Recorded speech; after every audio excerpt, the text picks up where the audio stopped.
I'm gonna take an onion, a raw onion, and I'm gonna take a bite of it. Can I have a kiss, please? Oh boy, oh boy.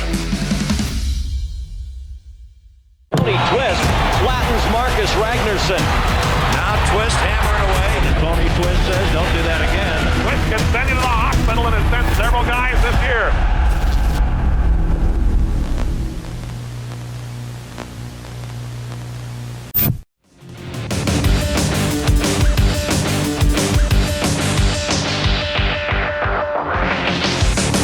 This episode is brought to you by Slyman Brothers Appliances. Well, kisses and hugs, big kisses, and here's your hugs. Welcome back to the second episode of Cooking in the Loo with a Twist. You're wondering what this is? Well, it was a piece of art that I had produced, and I thought today would be a good day to use it because of what we're gonna talk about. We're gonna talk about the 5 senses that go into your taste. Now, excluding 2 other ones, we'll talk about those later, but the 5 key senses and where those tastes are located on your tongue and what they incorporate. So, with that said, the culinary experience is one of preference. It is obviously biased to the individual, but that culinary experience and what you know and what you don't know. Maybe you don't want to listen too hard because maybe the food that you enjoy now won't be as enjoyable after you learn some of the things that we're going to show you or teach you. Or maybe you'll have an enhanced experience when you eat or when you're cooking. The chemistry behind great food is created with these 5 components on top of the other 2 that we'll talk about later. Those 5 components, I believe, when done properly and the chemistry is appropriate, the flavor of your food comes out so much better.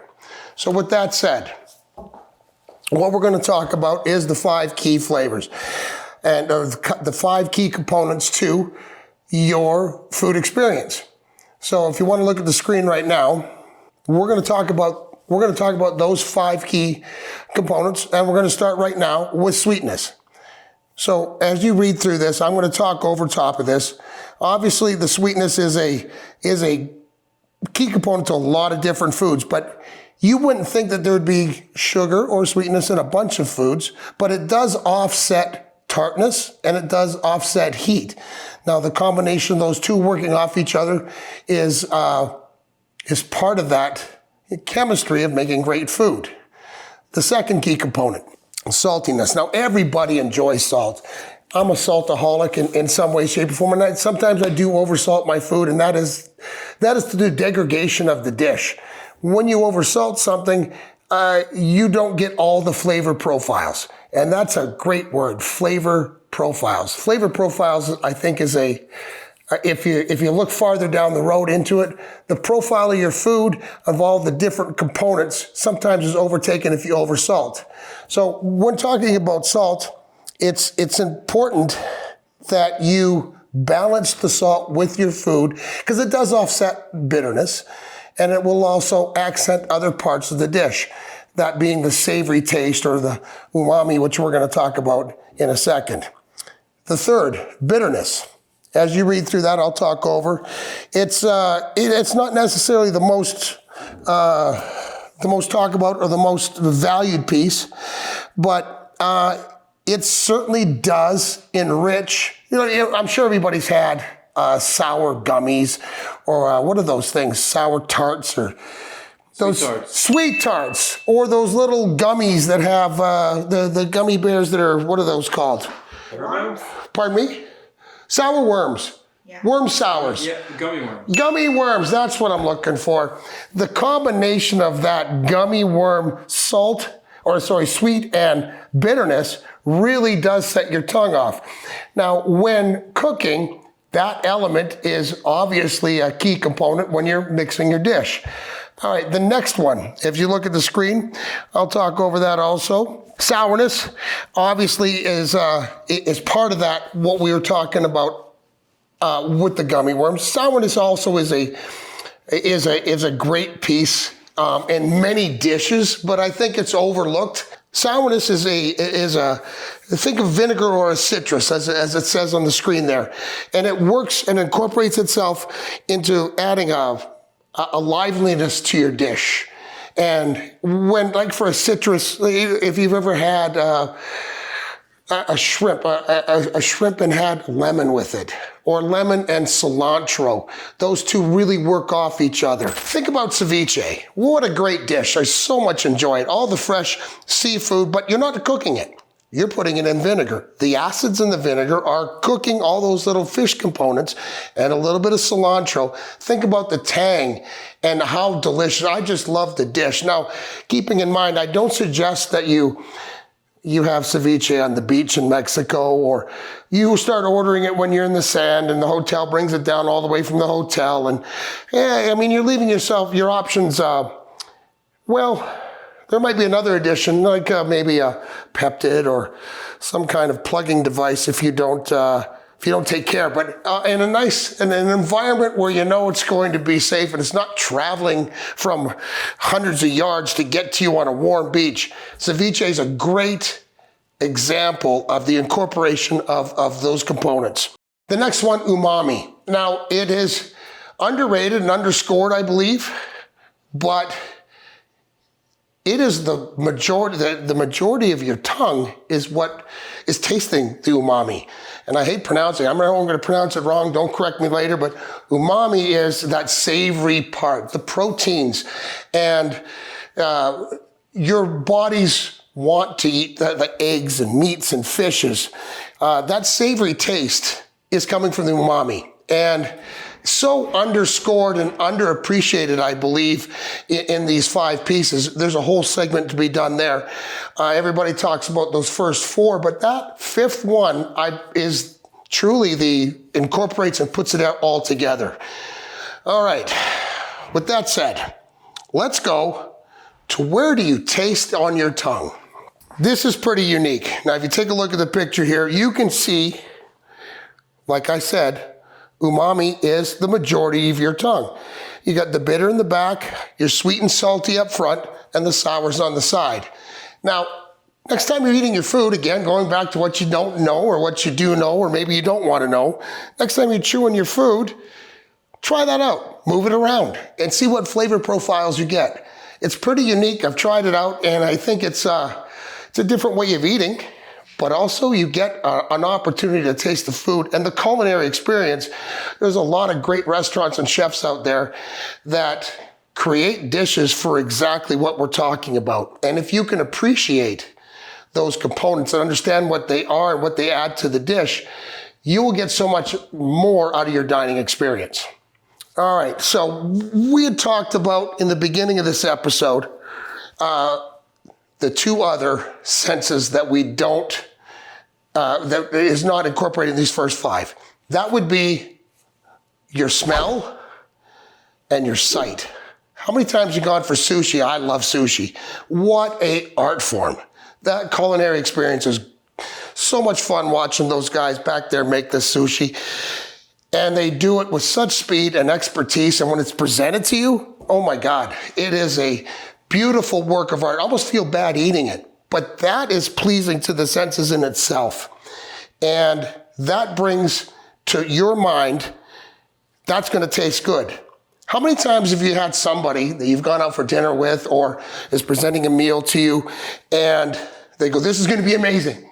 You got to, so going into the meal, you're already thinking this is going to be amazing. They've already planted a seed. This is going to be, you're going to taste this and this, and you start looking for that flavor profile, and you automatically are thinking this is going to be great. Same thing goes behind recognizing the food for what it is, like that culinary art experience of going for sushi is phenomenal. The second other one is smell. Now, interesting when I say about smell, a lot of those different things we have spoken about, except with the exception of your sight, is incorporated with your smell. And I feel bad for people that can't smell things, because the thing is that your smell is very much very much works in concert with those 5 components we talked about earlier. And here's what we're gonna do. I'm gonna take an onion, a raw onion. Now, I mean, if you don't like onions, I don't suggest you do it at home, but it's a great experiment. We're gonna take this onion over here and I'm gonna cut it in half, take all the peelings off it, and then I'm gonna plug my nose and I'm gonna take a bite of it. And when I take a bite of the onion, you're gonna think, oh my God, that's gotta be just so overwhelming. Well, when I plug my nose, I'm shutting down one of those senses. And when I bite into the onion, I'm not gonna taste onion immediately. It almost tastes, sometimes it tastes almost like a watermelon or a cantaloupe or something like that. But as soon as you release your nose, it's like, oh, that's onion. So I'm gonna get this thing prepped. And then, Josh, I'm gonna have you do it with me so that you can experience, and lend me a little bit of your thought behind this, because I know we talked about it earlier. And well, you should try it at home. Try the old raw onion. And, better yet, why don't you film it and send it over to our website, and then we'll put your video of you biting into an onion on our website, and you can view and see what other people think. So we're gonna get into this onion. Now, if I cut my fingers and it starts to bleed, you'll be the first to know, because I don't have a bunch of feeling in these meat hooks of mine anyways. So a little story. My grandpa, who, God rest his soul, he enjoyed eating onion sandwiches, raw onion sandwiches with garlic, raw garlic and onions. And it was overwhelming when he cooked, when he made the sandwiches. I mean, he would eat a raw onion sandwich with raw garlic between 2 pieces of bread, and he would eat it, then he'd go to the spa. Well, first of all, I feel bad for everybody in the spa, because, Grandpa goes swimming and then he'd go in the hot tub. His breath must have been horrendous. I mean, there's no 2 ways about it. So if you're gonna go out, I don't suggest you try this. And if you wanna make out with your girl later, she better have some onion too, because there's not gonna be a whole bunch of luck there going on. So what I'm gonna do is I'm gonna cut this in half. All right. I'm gonna do this first, Josh, and then I'm gonna have you do it. Very oniony.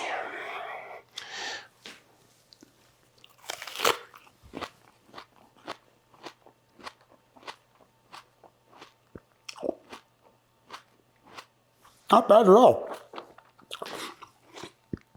As soon as I plug my nose, all the flavors of the onion come back, and they get a little bit of tears. And there's a whole new flavor. It's a little warm. Not bad. I enjoy onions though.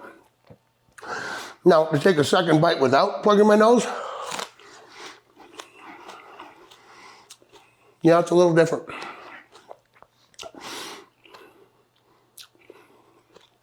When I had my nose plugged, it almost tasted like almost like a fruit. With the nose unplugged, it definitely tasted like an onion. That'll heat you up a bit. Josh, I want you to try this out just for a second. Can I have a kiss, please? Oh boy, oh boy. All right, now Josh is going to experiment with our said onion. Josh, plug your nose if you can. Okay. All right, now take a nice bite of that. Should I close my eyes too? Well, you can do whatever you'd like, however you'd like to experience it. I'm gonna immerse myself. Immerse. Oh, come on, take a bite. What is that? Attaboy. Now chew that up. What do you taste right now? Not a whole bunch? Not a whole bunch. Now I do. Now you do, right? Yeah. Now take a second bite. And I know you like onions, so I'm not forcing you down a path that you don't want to be. Taste that difference when you take the second bite immediately. It's pungent now. Right? When I first bit it, it was like water. Like you said, kind of like a watermelon. Right? That's crazy. And it had a little bit of sweetness to it, but not a whole bunch, because onions are sweet in themselves. Obviously, you had French onion soup and you reduce that onion, right? How's that? Hello, Barry. Now it's hitting my nose. Right. So go back to Josh. Can you imagine having your grandpa eat those and then you have to travel in the car to the spa with him? That would be horrible. All right, back to this painting. Please send your comments. This is a piece of tempered glass. And now you don't understand why I had the lips, because we're talking about what it tastes to taste, what the components are to taste food. But this is a piece of tempered glass, and then it's tempered glass on top of it. I put a border around it with tape, and then I put that second piece of tempered glass, and then I tapped it. Just a small tap, and it exploded. And then rearranged the pieces and made these lips with the pieces. And then I poured in epoxy with the different colors. And there's multiple layers of epoxy and color to get to this. And unfortunately, this thing weighs about 100 pounds. And it is awkward to maneuver. But there are two sides to this. So I did two different sets of lips. And one kind of reflects the other. But we'll hold that for another episode. All right, folks, thanks for joining us again with Cooking in the Lou with a Twist. Please come back for our next episode, where the Slyman Brothers Kitchen and Appliances is going to be the host for our next episode, when we have Small's Sliders come in. Now, if you haven't had a Small Slider, it's right off of the Rock Road in 270. Fantastic burgers.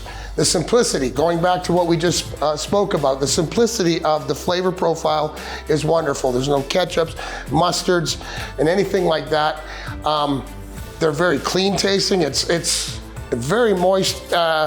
It is delicious. Like having a burger that you make at home, but for some people, and sometimes the way I cook mine, better. Absolutely better. A nice, moist bun that's got a little sweet to it. I did say moist. I know some people don't like that. Well, I love the word moist. Let's together say moist. Moist. All right, and one more time, moist. I just like the word moist. If that's getting creepy, moist you. All right, so smiles and hugs and a big kiss to you. Thank you for joining me for the second episode of Cooking in the Lou Twist. It's a heavyweight battle.